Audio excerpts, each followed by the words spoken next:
whole healthcare industry is going to change dramatically in the next couple of years. To chronic disease management and the preventative aspect of care. AI can now understand the key clinical concepts of what's being verbalized in healthcare. Welcome to Cherry Live.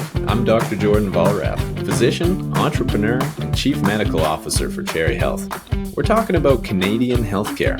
Join us as we speak to innovators, industry leaders, and people working to drive the health system forward. Today we've got a very special episode of Cherry Live filmed right here in this fancy studio, and we're talking about money. So money is a bit of a taboo subject in healthcare. We all like it and we're bound to have plenty of it, yet what to do with it when we suddenly start earning it is a bit of a mystery and not well covered as part of our training. So joining me today to lift that economic veil is Sean Wilson. So Sean, he's actually a discretionary portfolio manager, certified financial planner, and founder of Moraine Wealth Advisory. So thank you so much for coming in to chat today. Really appreciate you taking the time. Thank you for having me. So what do you do on a day-to-day basis? How do you actually work with your clients, and what does that entail? I work with clients as a discretionary portfolio manager. That means we earn fees as a percentage of the assets that you have invested with us. What we do try to put a lot of emphasis on is making sure we do comprehensive financial planning. I've always felt that comprehensive financial planning is where a lot of the value is created for clients. The investments is often the first part that gets dealt with. However, the planning is where we, solve other issues, make sure that you're reaching your goals. Goals change, life happens, and that's where we're going to be continually evolving the plan, reviewing it, and it is really a living document. And so most of us are familiar with a financial planner. What actually is the difference between a discretionary portfolio manager versus a financial planner? Maybe the better way of putting it is, as a discretionary portfolio manager, we are hired by clients to manage their portfolio. We follow what's called an investment policy statement, and that is sort of the rules of engagement. It breaks down how much risk you're willing to take on, what parameters we're going to stay in within the portfolio. We would balance the portfolio, trade the portfolio, and monitor it on your behalf without having to get you involved. Only about 4% of financial advisors, I think, are in that category of discretionary portfolio manager. As a discretionary portfolio manager, you also have a fiduciary obligation, which is the highest standard that we have to adhere to. On the other side of it, you have a financial advisor, or often stockbrokers will be in that category where they're doing trading, but they have to actually have consensus from the client to make those trades. Gotcha. Okay. And so comprehensive financial planning, that sounds important. What does that mean versus picking stocks and trying to build wealth for the future? What does that entire plan actually encompass? So we will look at everything from debt to cash flow to retirement planning, investment, estate planning, taxes, and we try to wrap that all up nicely. When you're in the position of having a corporation, whether you're a business owner or incorporated professional, like a physician, you have more complexity with a professional corporation, and how do you manage the wealth? A lot of wealth will often get built up in there, so there's tax implications and things that you need to think about both in the short term and long term. And so you mentioned the incorporation side of things being a unique advantage. What else is it about people in the medical or the healthcare field, why this financial planning becomes so important? It's sort of unique in that you graduate and then, in medicine especially, you're just like immediately at the top of your earnings potential. It's not like there's a corporate ladder that you're really climbing up, maybe incrementally. Same thing for many other different professions in the healthcare space. Like, what else do you need to take into account when it comes to putting together a financial plan for those types of clients? I think it really comes down to, early on we're dealing with debt management and making sure that lifestyle doesn't accelerate too quickly so you can take care of the debt. $200,000-300,000 is very normal for people coming out of the medical professions, whether it's, doctors or dentists. Guilty, yeah. Yep, and the banks are happy to lend them a ton of money. I think it makes you a client for life usually with the banks. But really what you end up dealing with is first accelerating that debt repayment, but you've often deferred other parts of your life, family, owning a home, that kind of stuff. So I think early on, it sort of sets a pathway of how do you achieve all these goals just because you're making good money, you're still saddled with a fair bit of debt. So it's how do we, work on those goals, move you forward on these different objectives in the short term. It doesn't take that long for most to get out of that debt. And then it becomes, what is the right way to tackle building wealth? Usually incorporation, you get that deferral. So you take out what you need, whether it's in salary or dividends, retain the rest in the corporation, start investing it there. So I want to chat more about the incorporation, because that piece is like very commonly cited as one of the most critical. I have yet to actually incorporate, so I've got a lot to learn there. I mean, right up front, when you're like engaging with a financial planner or somebody in this space, fees is sort of that very first thing that goes through your mind of like, how do I set this up? What's beneficial? What are the differences there between the assets under management and having a percentage versus a flat fee? In what case is each of those more advantageous to the client?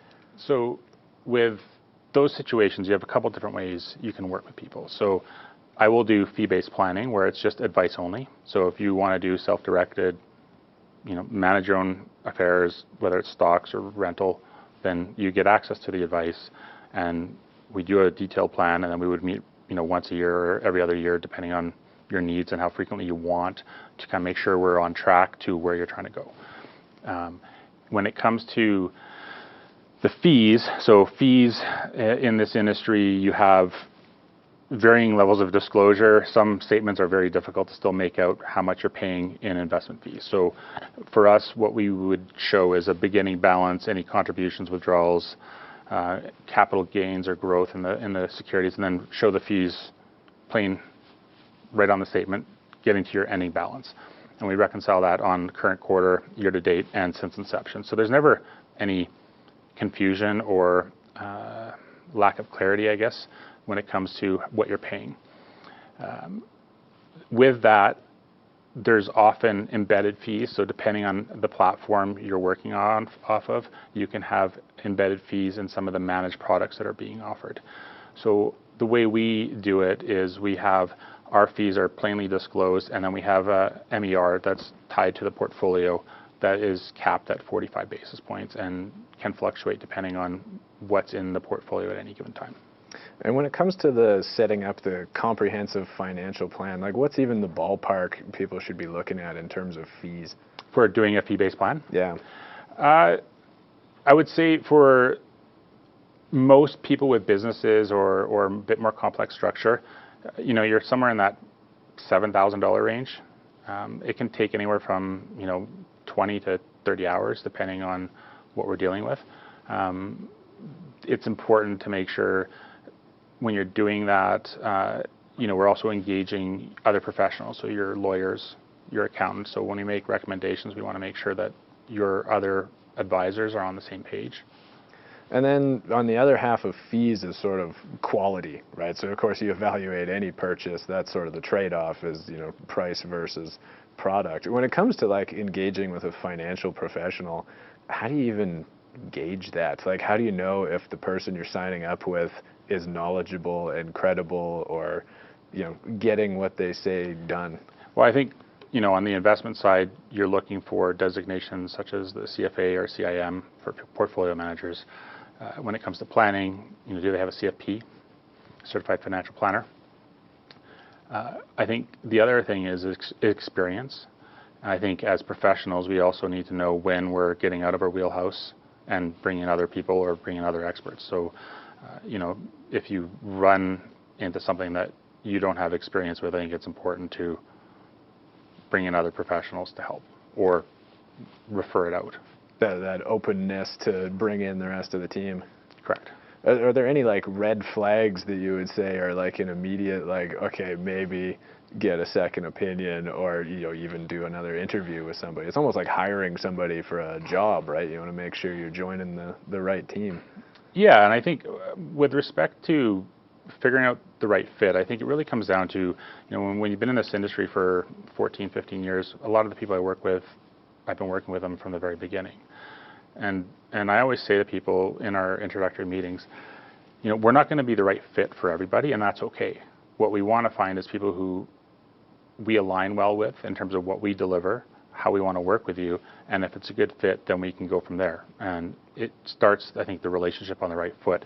Having someone who's working with you, who maybe wasn't totally convinced it's the right fit, it's never really going to work out well for everybody, probably in that case. So I think it's just best sometimes to make sure that the person you're working with, you're comfortable with.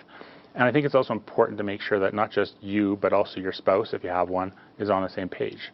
I think you need to have alignment of feeling comfortable with who you're working with. And then on the side of transparency, I know you mentioned that as being one of those like really critical elements to the relationship. What should you be looking for in terms of transparency coming from the financial professional? Well, I think disclosure of fees, conflicts of interest. So if there is a conflict of interest, so for example, the investment fees are very plainly disclosed, but what you will have is, if there's life insurance does come with commissions, and those commissions can be very, significant. Doesn't mean it's not necessarily a good product or good solution that helps you achieve your goals, but being aware of that so that you're informed of where those potential conflicts of interest arise. Okay, so just like making sure you have those conversations up front. Ask the questions. Is there any hidden fees? Is there any commissions? I mean, there's nothing wrong with asking that question. Yeah, it might be a little uncomfortable, but make sure might you be, do it. but if the person is not trying to hide it in the first place and they disclose it, they shouldn't be a complicated conversation. Risk management. Yeah, I've been sort of told the mantra of you're a young person early in your career, Invincible. More risk equals more money later. Yeah, what's your approach to that? So risk management, I think early on when you think about as a physician, especially right out of school, your biggest asset is your ability to earn money. It's not your home, your car, it's you. So protecting your earning potential through things like disability insurance, building that foundation. When it comes to the investment side, it's about diversifying. So, it's common, I guess, to want to, have those water cooler conversations, so to speak, and chase home runs. But I think where you find a lot of wealth is created over the long term, if you have good earnings ability, it's more about doing the right things consistently, which is saving, being disciplined with how you deploy capital, as in, are we trying to hit home runs, or are we just trying to hit singles and doubles, and are we happy with, earning a reasonable rate of return but protecting the wealth that we have created? And in today's market, what is an actual reasonable rate of return 2024? Well, so, when I look at planning, I use the assumptions that are, provided by FP Canada, which is the body that kind of oversees and educates all the planners in the country. And it's usually around 5 to 5.5% for a balanced portfolio. Now, if you're younger and you have plenty of runway before you're retiring, you can tilt that upwards and be more growth oriented. But I think, what you really should be asking is how much risk am I taking to earn that return? How much volatility? And that's where we like to see, lower volatility as much as possible to protect the capital you've earned, so that we don't have to chase as much, or we don't have to, I guess, catch up as much when the markets do go down. That's less fun, though. It is less fun. So for some people, like for the clients that I work with, if you have that interest and you really want to chase those, stocks that you have, you heard from a buddy, that's where your self-directed account is for. What we work with is the money that you want to protect, and it's key to your retirement. And so I liked what you said about, your number one asset is yourself and protecting your ability to keep your income coming in. And so a huge part of that, I think, is the insurance. What are those critical pieces that you got to make sure you have covered at up front, day one, when you graduate and you start practicing? I think at a very minimum, as a young physician, get disability insurance. You have access to insurance through your association. It is renewable, so it gets more expensive in 5-year increments. I think if you have thought about it, I think if you can put in place some level premium for yourself, you're going to save a bit of money over the long term. What's a level premium, sorry? Basically, you design the policy for what you need in terms of, you want base coverage. You might want to have a future purchase option to add additional coverage for disability. You want own occupation so that you're, protected as a physician, not as any occupation. Or you'll want cost of living. So if you have a long-term disability, inflation, as we have all experienced over the last number of years, can erode purchasing power. So if we have cost of living protection in there as well, it's great. When you buy your own standalone policies, you can get what's called a return of premium feature. And what nice thing about that is every 7 to 8 years, you'll get 50% of those premiums you paid. You're going to pay more in the short term. Just look at it as, extra savings that's going towards maybe that year's refund can go towards your TFSA account or something like that, right? They just roll it back in. And so when you're looking at disability, this is one of the things that I really had a challenge with was there's a infinite number, seemingly limitless number of options and riders and things to like attach to this policy. In your opinion, like what are those most critical ones the doctor or nurse or dentist or somebody or pharmacist needs to make sure they're paying attention to? So I think your own OC or regular OC definition is important. I think cost of living adjustment. The pricing on these policies is very significant when we go to shorter elimination periods. So you'll see like you can go 30, 60, or 90, or 120 days. If you're, let's say, a surgeon, your hands are very important to you. You break your hand, you're out for 3 months. That's a lot of earnings you lose. A dentist is the same thing. Their hands are, very important in their day-to-day. Physicians will be the same thing, but maybe to a lesser degree than, say, a surgeon. So you want to protect, those assets. The hands are worth a lot of money, and it generates your revenue. So I think that's one of the big ones. I think, the cost of living adjustment is an important one if you end up with a long-term disability. And I think the future purchase option, so when you graduate, you may not be earning as much as you might, say, 3, 4, 5 years down the road. Once you get yourself figured out and you have a bit more money to allocate to it, you can buy additional coverage. The nice thing about that is you don't have to go through medical underwriting. It's just financial underwriting. So you just have to prove your earnings are sufficient to cover the amount of disability coverage you're looking to have. Yeah, you don't have to start from scratch with the policy all over again. And again, I just love both for, disability and critical illness. I think it's a great return of premium feature. It's opportunity cost. It gives you a chance to recover some of those premiums back, and I just look at it as it can go into your savings accounts. And when you deal with, say, critical illness insurance for that matter, it comes at age 65. You just roll it into your investment portfolio if you haven't had to claim. And if you haven't had to claim, you're fortunate, right? You've protected yourself from, having to miss a year out of work because you're recovering from something that, obviously we come across all the time. You ask, 100 people to stand up. There might only be 3 or 4 people standing up who don't have someone that they know in their life who's either had a heart attack, stroke, or cancer as the big 3, right? So. Good to stay protected. Yeah, I mean, especially when you think you're one ski injury away from being out for however many months. I think the other thing is as we get older, it's really interesting the way it works with underwriting.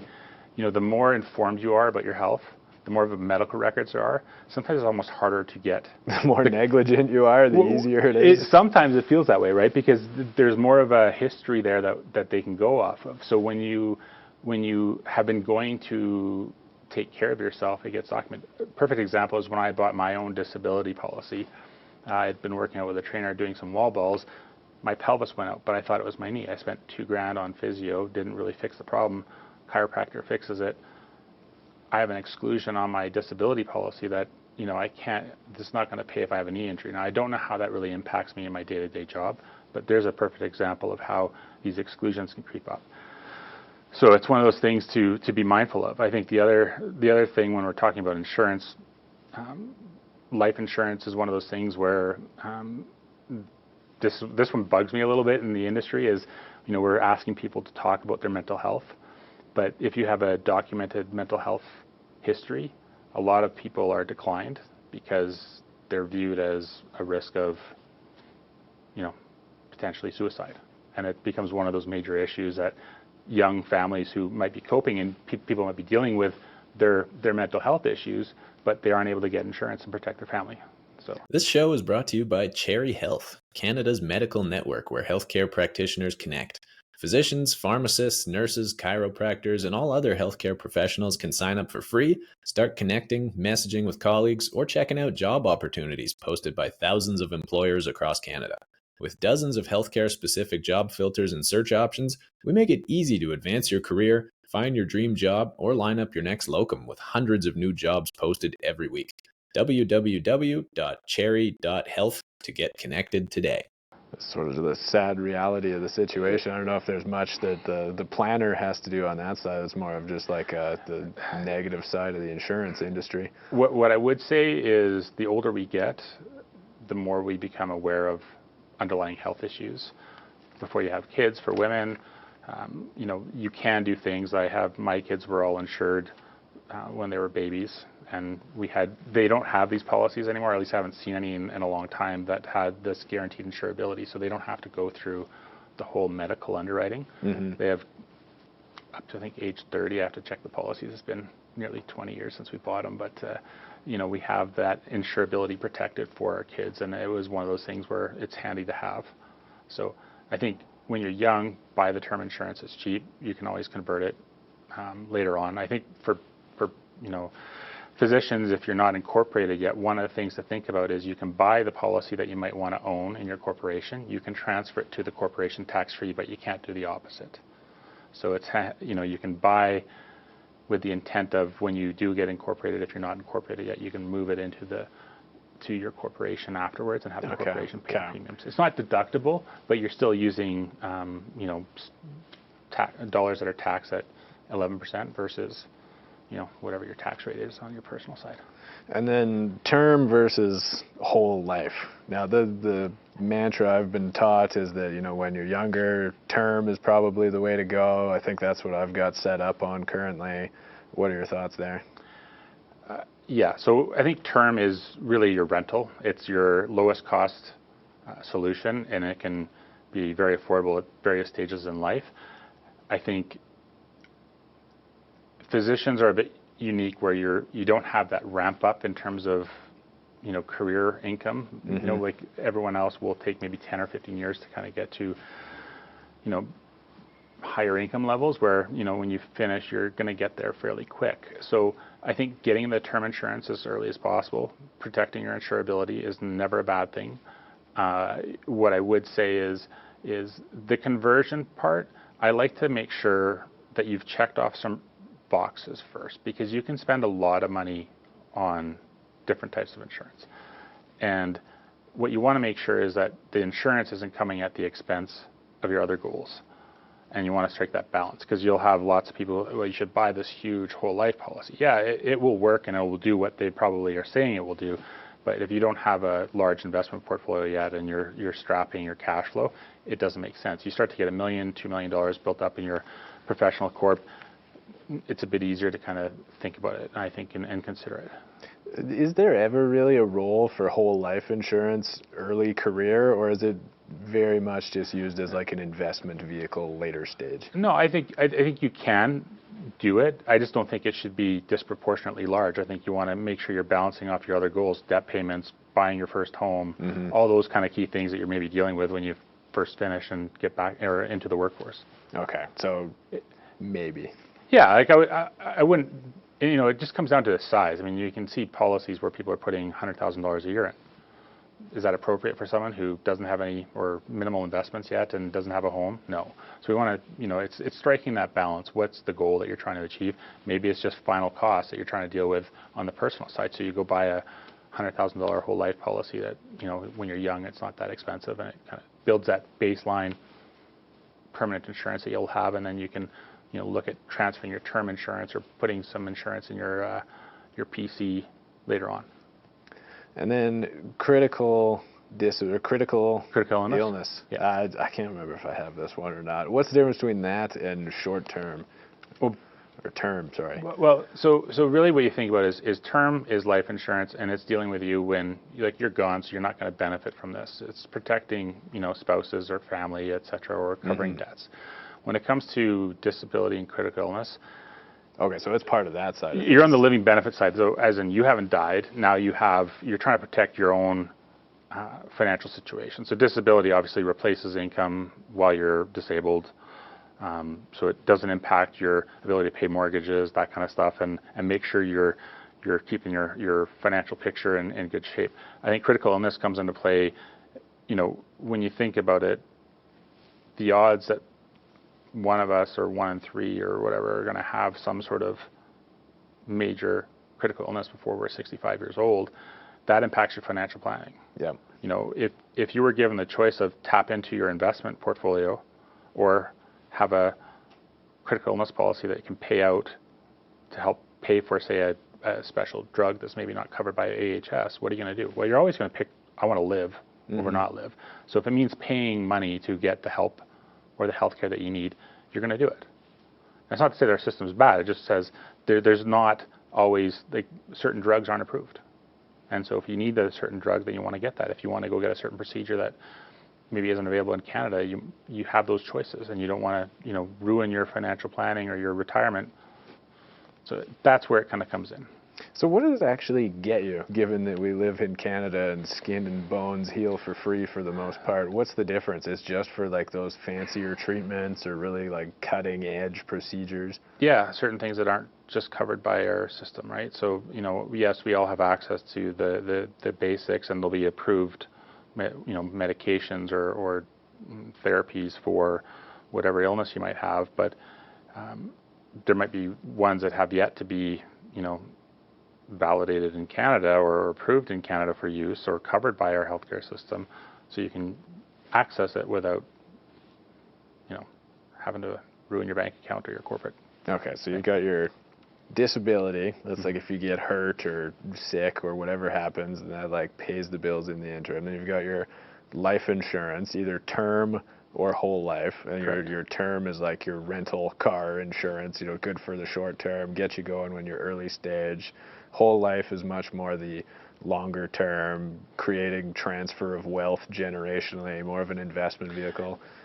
Yeah, and I think that's where it gets really interesting when you start looking at the planning side. So when you understand that you've taken care of your own personal financial needs or your family's financial needs for retirement, and you realize that you might have a few $1 million that's surplus in the corporation. Well, if we die, the corporation ends up, big tax bill, and you lose a quarter of it to tax through the capital gains.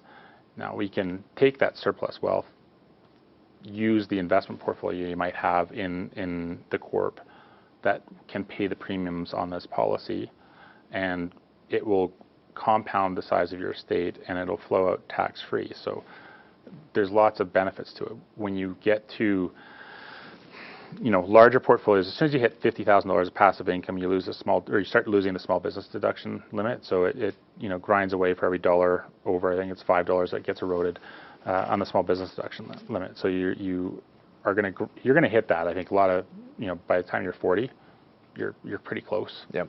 In most cases, and with that, you want to be mindful of, okay, how much more wealth, what type of investments are we holding, so we can manage that taxation a little bit to be a bit more selective about what type of income we're generating. But ultimately, the life insurance can be a great tool to fund. It grows. The par policies are growing around 6%, but tax-free, so it's closer to 9% in your portfolio. And the volatility of these policies typically are low 2s relative to a balanced portfolio at the bank might be 12, right?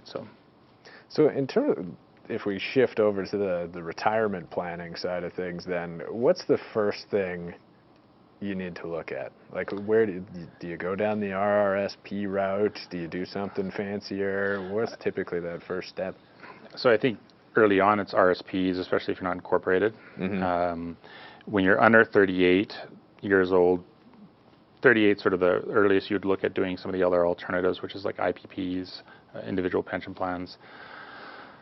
But yeah, RSPs I think at first. I am a big believer of, right now you would probably want to start off with a first home savings account. So you get the deduction, you can use it for a deposit on a home, tax-free savings account because it gives you, optionality and access to cash without any penalties or loans to be paid. So again, I'm just thinking buying a home, coming up with a down payment. So those would be the first areas I would look at. And then I think as you get yourself more, secure, maybe looking at getting incorporated, that's when we would look at, okay, are we going to just do an IPP, individual pension plan?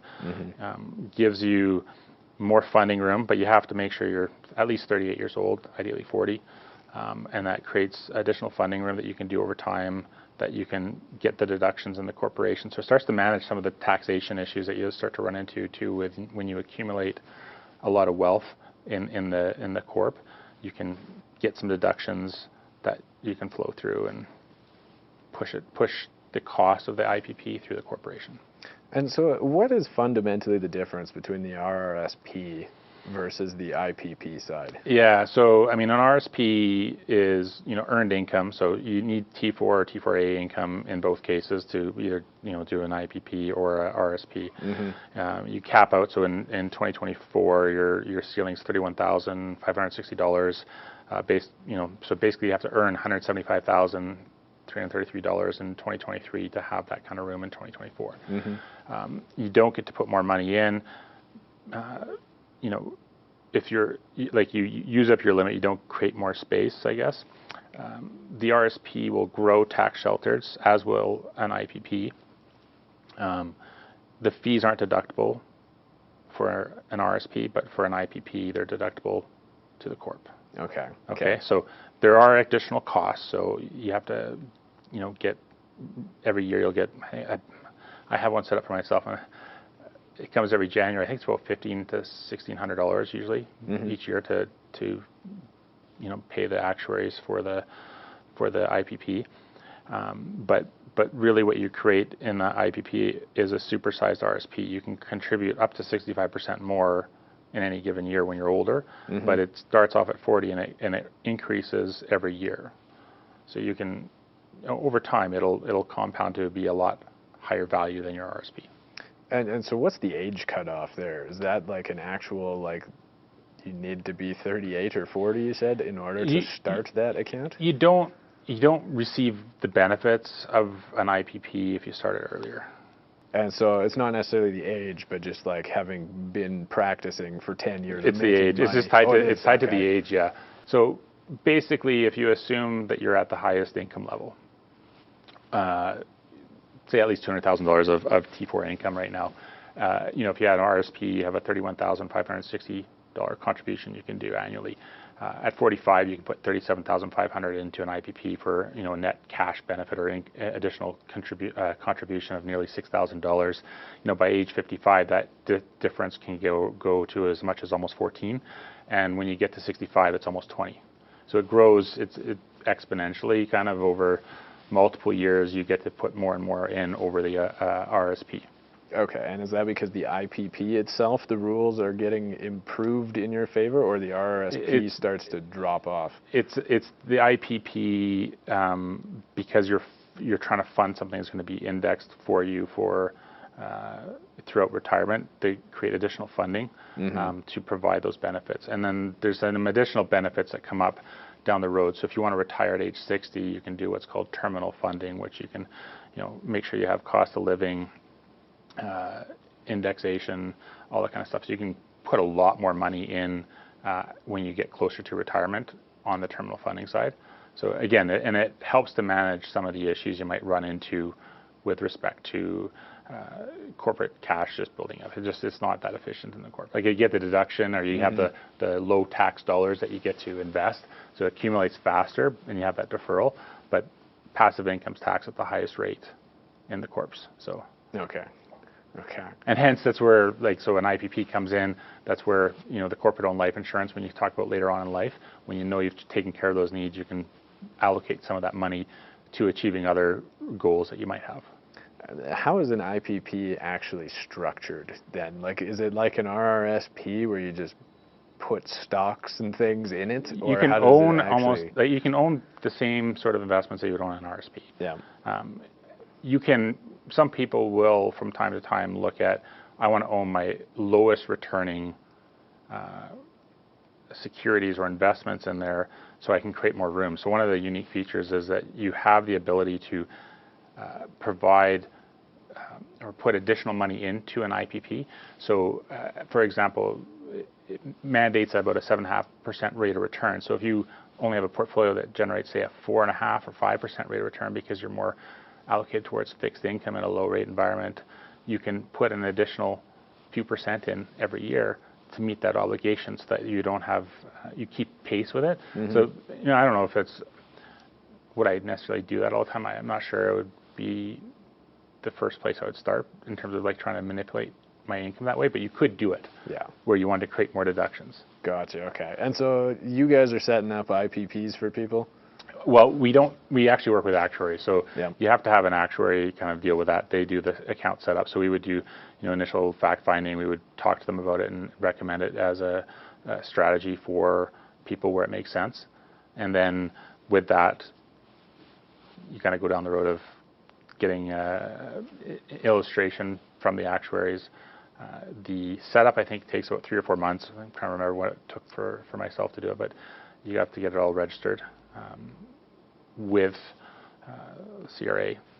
So. And in terms of the actual account and what's in there, like what's the difference between who you go with? Because I know like MD Financial is that an IPP that they're offering, or is that a pension plan as it's commonly thought of? So MD Management announced, I think it was early last year, or maybe the year before. So I'm thinking it 2022 or 2023 that they were going to offer a pension plan, and still trying to decipher kind of the major differences between an IPP and, I believe the plan is called Medicus with MD Management. But there are differences. An IPP is designed to kind of have maximum funding and maximum benefits, where the Medicus one, from my observation, at least early on, is that you're paying, you don't contribute more than the RRSP, but some of the other benefits that are associated with an IPP are not there. The big thing in my mind, when you think about an IPP, on your death, whatever returns and contributions you've made over the years, whatever's residual is there will either go to your surviving spouse, or the benefits would keep paying your spouse, but go to your estate. Where under the Medicus plan, doesn't appear that that's the case, where you lose the ability to kind of roll that over. Now, it's taxable, no different than, say, a RIF account would be on death, but still there's meaningful wealth that would be contributed there to the IPP over the years. Or if you were in this Medicus opportunity, where you'd have, if there was residual, let's say there's $500,000 or $750,000 left when you're 70, 80 years old, it just goes to the plan. And is that how they typically work? Like when you think of teachers having one? Yeah, so there's a common thing in the industry. It's called the 5411. So in your 54th birthday and 11th month, usually when you turn 55, you'll lose this ability to take the pension and invest it yourself. So basically, you don't do that lightly. I think you really got to look at the situation. I think you have to still do what's right.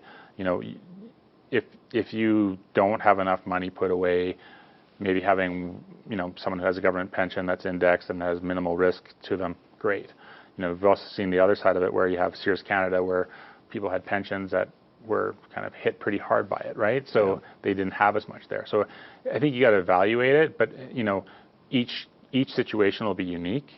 But sometimes you have two people, both with government jobs, with government pensions, and maybe one person decides they want to take that so they can have a larger estate to help out either kids or grandkids. So with the pension plan, like obviously if half of it just evaporates when you die and none of it gets passed on, that's a tragic loss economically speaking.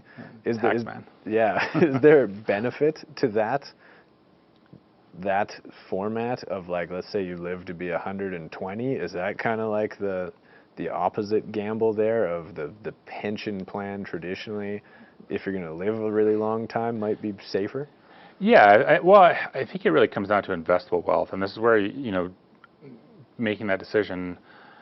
If you don't have enough saved up, or you're going to be living very lean in retirement, then yeah, you want to have as much pension income that's going to be there for your life and indexed. When you have millions more than maybe you're going to spend in your lifetime, that's when you start to make these decisions, right? You have to think about, do we want to contribute to the pension plan and let the pension plan win if you don't live to be, 100 years old or 95 or whatever it is. I think if it's the same thing really with when you think about CPP. When you contribute to it, it's being more and more funded like a traditional pension, but survivor benefits are pretty weak. I would say it's one of those things I think that sometime might need to be revisited or changed, because when we're making people contribute to CPP, for example, and the amounts that you do now, should there be a survivor benefit? Maybe not for higher income, but I think for mid to lower income, it would certainly be beneficial to a lot of families and widows, etc. And so you mentioned you went down the IPP route. Yeah. What can you put in your IPP? Is it just like your RRSP account or any other account, or are there limits? So if you've been paying yourself a salary for years as a physician out of your corporation, you can't be 20% or more of the holdings. And it doesn't occur to me, because I don't really have any situations I've come across where people have done that. Nobody's that way. tried to do we're that, yeah. generally very, broadly diversified, more balanced growth type portfolio in a pension investment. So I would have to check the rules on that one, to be honest. Okay, but you are sort of like the maker of your own destiny if you go down the IPP route. Like, you can pick and choose what's in it, and it's flexible, and the rules vary by province. But one of the nice things is if you have the income, but you might have other goals that might take priority in the short term, you can create the room that you can make the contributions in future years, and you don't necessarily have to do it in the current year. And again, it's different province by province. I know in Alberta you don't have to fund it every year, so you can let it grow a bit as a liability, and then you can fund it later on. And I think we're not the U.S. in terms of a litigious society, but it does give you some creditor protection as well. So added benefit. Okay, there's the corporate veil, I guess, there doesn't get pierced. Trust, yeah. It's not available to creditors. Okay. Well, fingers crossed. I haven't been sued yet, so let's keep that streak going. Yeah, that'd be a good one to keep. Okay. I guess anything else we should know in terms of retirement planning specifically? I think when you want to make sure you can enjoy life, so it might sound funny, but you can come across clients who might have $5+ million in investments, but they struggle to enjoy life. Their relationship with money and wealth is one where they struggle to make decisions that can maybe create life experiences. And I always say to people, when we go through this exercise, one of the real benefits is understanding that you're okay, the things you're doing, and being comfortable that you can afford to go on that holiday. If some people will have spending issues that are very high lifestyle and not putting enough away, but there's many people who they struggle to treat themselves to a holiday or to treat their family to a holiday because they're so worried about this destination in retirement. And I've seen it happen where you have a client that has all the wealth that they need to sustain a good retirement, but you don't know when you're going to go, and you have people at 65 passing away, and you don't want to be the person who's waited to do and enjoy life and do all these things when you retire only to die young, right? I think so the freedom of it is having the confidence that you can still put money away for retirement but enjoy your life, however you define that, along the way. So the journey, not just the destination. Yeah. Well, especially in healthcare, it's a lot of those delayed gratification type folks, right? You're just like, okay, well, we're going to do 12 years of school or however long it winds up being, and then carry that philosophy on forwards. Yeah, and you can't take the wealth with you. And we're not saying be foolish with money, but it really comes down to when you have, you might say, well, I make $300,000 or $400,000 a year or whatever it is, but we're only allowed to live off of $100,000 a year. You can, understanding that, okay, here's what happens if we bump it, and this means that, an extra $50,000, you might have an extra $30,000 to $35,000 after tax, but that's your family vacation. And you're doing life experiences and creating those life experiences with your kids and your grandkids, etc. So you get to be a participant, I guess, in life, and not just wait to do things that are fun. You don't want to overdo it. No, everything's in balance, right? Absolutely. Okay, so retirement planning and then incorporation. Oh, okay, so I think we're going to be touching on things like taxes. So I touched a bit on it earlier, but when we were talking about how as you hit $50,000 of passive income, the small business deduction, the 11% rate that you have at the small business deduction level, that gets whittled away. For every dollar, I think it's $5 that you lose. So being smart about what type of investments are in there. You don't want to have a bunch of interest, bearing investments that are fully taxable. Mm-hmm. Ideally, more capital gains skewed. But I think this is where the IPP helps to protect some of that. Gives you deductions that are fairly sizable, but even with an IPP, many are going to run into this issue.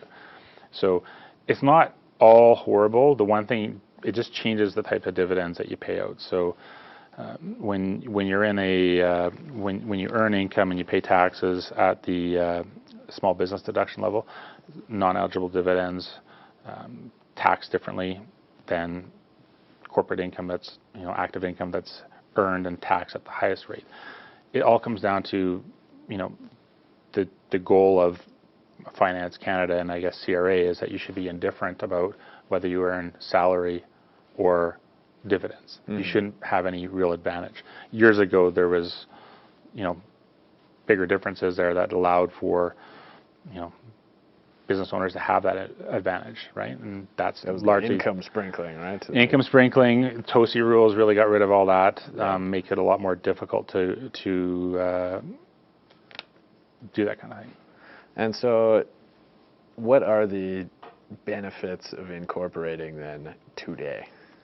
Well, I think right off the bat, if you don't need, let's say you're making $400,000, if you don't need $400,000 to sustain your lifestyle, you will build up wealth in your corp a lot faster. So maybe you pay $150,000 or $200,000 out. You're still accumulating wealth, net of taxes around, call it $178,000 a year if you had $200,000 that you're retaining. So, you can still, you're moving your goals down the line. You have, call it 11 cent dollars to work with versus maybe closer to 40, depending on what your tax bracket is and which province you're in.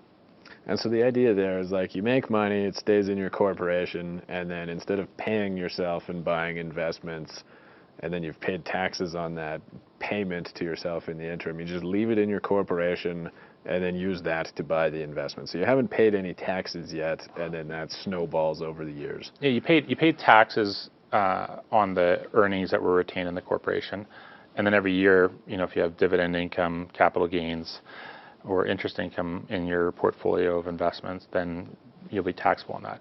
The one thing to note that's recommended, I would say, is each year your portfolio will generate ideally some capital gains that are realized. When you're paid taxes at the corporate level for capital gains, it gets credited to what's called a capital dividend account.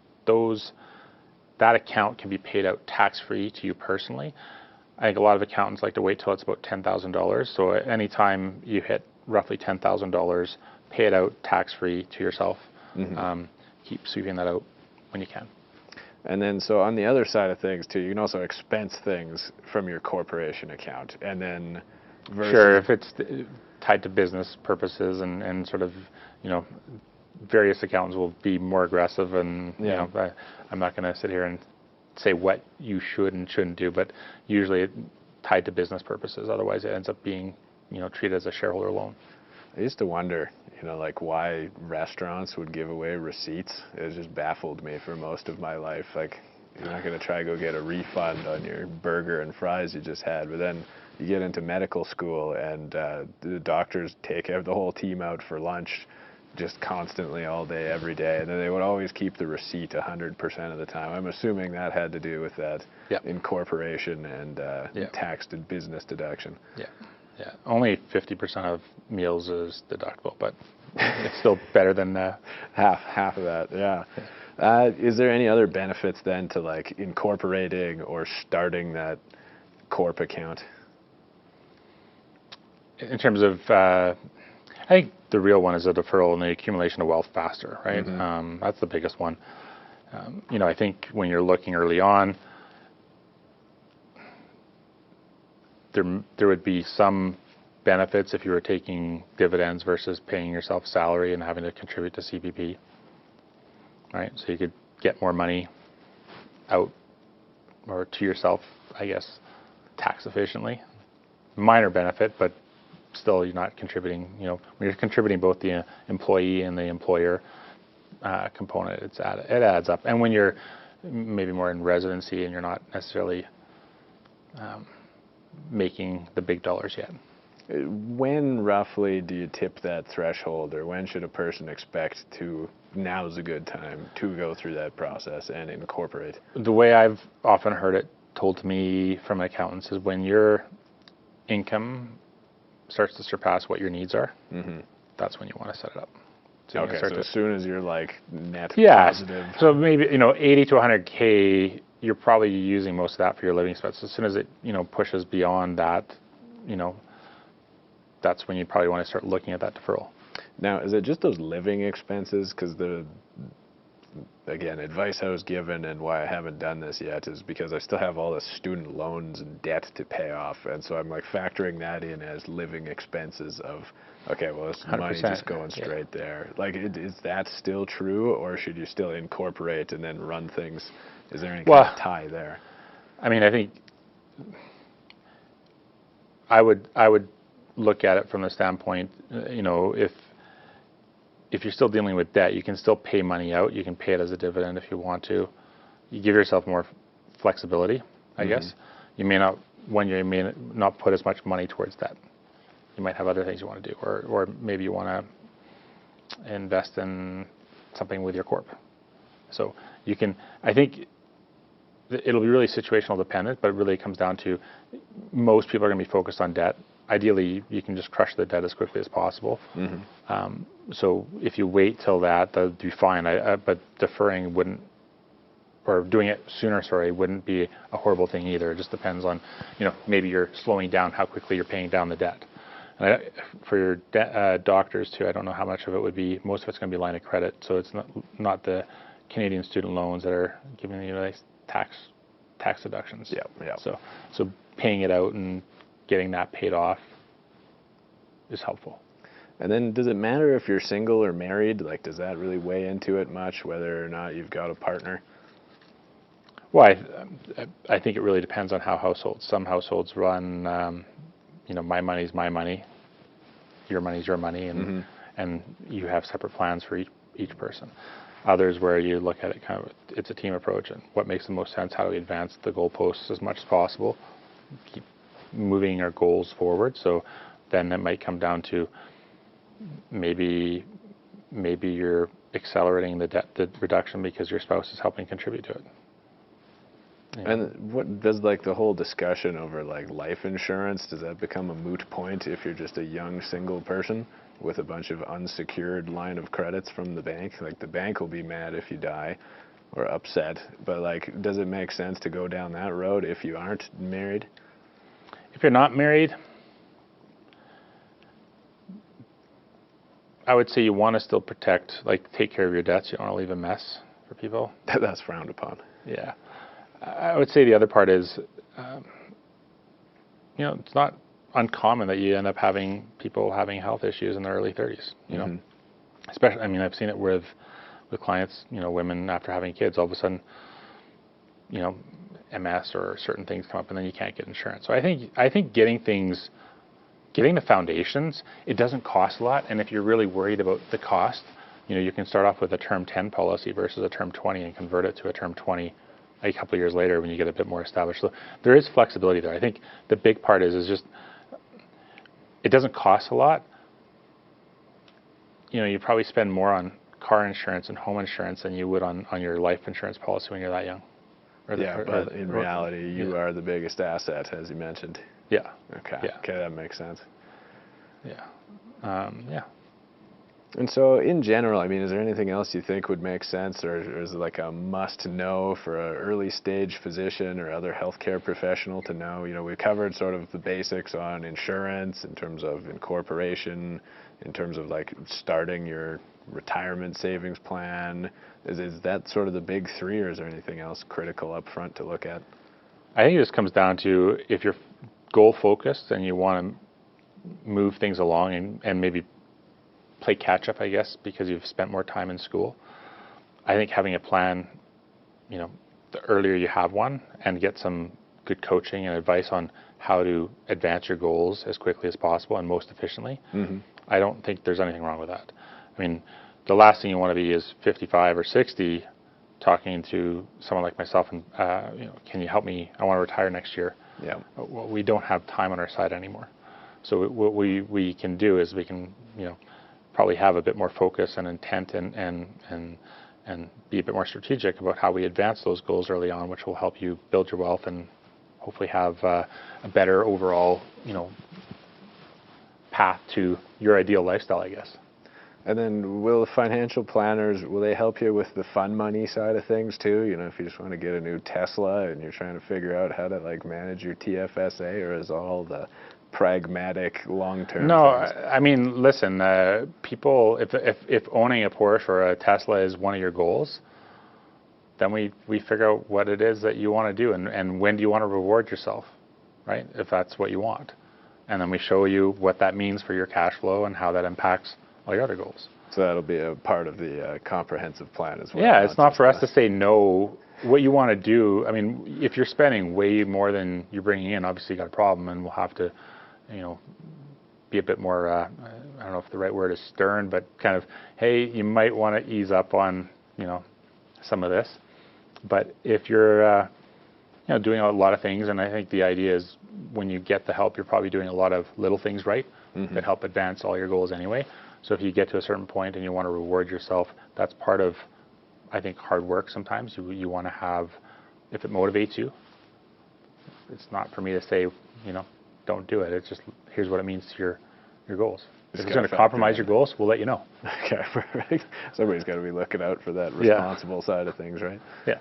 Awesome. Okay. Well, I've kind of running out of questions for you. Thank you so much, Sean, for taking the time to chat today. I don't know if there's any other last things you wanted to throw out there. No, it was great chatting with you. Thank you for the time today, and hopefully people find this helpful. And we will have a resource available, hopefully, you know, within the next month, related to a bit more of a detailed comparison of an IPP to the Medicus pension that's being offered by MP Management. So awesome.